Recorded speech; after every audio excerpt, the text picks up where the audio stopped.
Phulbari tragedy দিবস আজ 2006 সালের 26 আগস্ট খনি থেকে উন্মুক্ত পদ্ধতিতে কয়লা উত্তোলনের প্রতিবাদ কর্মসূচি ঘিরে রক্তাক্ত হয় দিনাজপুরের এই জনপদ।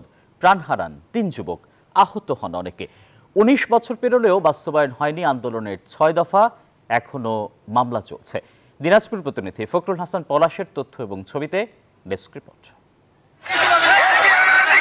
2006 সালের 26 আগস্ট উন্মুক্ত পদ্ধতিতে খনি বাস্তবায়নের প্রস্তাবকারী এশিয়া এনার্জির ফুলবাড়ির অফিস ঘেরাও কর্মসূচি পালন করতে যায় আন্দোলনকারীরা।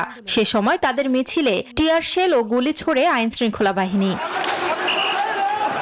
গুলিবিদ্ধ হয়ে প্রাণ হারান 3 শিক্ষার্থী, আহত হন অনেকে। এরপর ফুলবাড়িবাসী ধর্মঘটের মাধ্যমে এলাকায় অচলাবস্থা সৃষ্টি করে।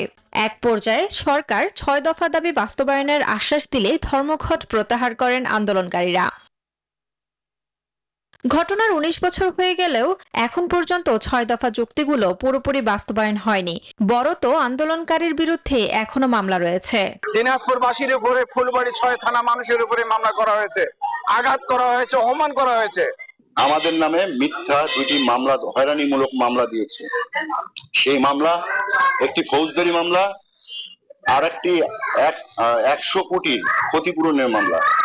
অবিলম্বে ফুলবাড়ি আন্দোলনের নেতাদের বিরুদ্ধে মামলা তুলে নেয়ার দাবি জানান এই নেতা। ফ্যাসিস্টের দায়েরকৃত মামলা, ফুলবাড়ির মানুষের আন্দোলনের নেতৃত্বের নামে যে মামলা, সে মামলা আজও প্রত্যাহার হয়নি। ফ্যাসিস্টের যত মামলা ছিলেন, স্বৈর শাসকদের যত মামলা ছিলেন, এই মামলাগুলো যেমন প্রত্যাহার করেছেন, আমাদের মামলা দুটো প্রত্যাহার করবেন। তেল, গ্যাস, খনিজ সম্পদ ও বিদ্যুৎ বন্দর রক্ষা জাতীয় কমিটি প্রতি বছর এই দিনটিকে জাতীয় সম্পদ রক্ষা দিবস এবং ফুলবাড়িবাসীর পক্ষ থেকে ফুলবাড়ি শোক দিবস পালন করে থাকে। Desk report, news 24।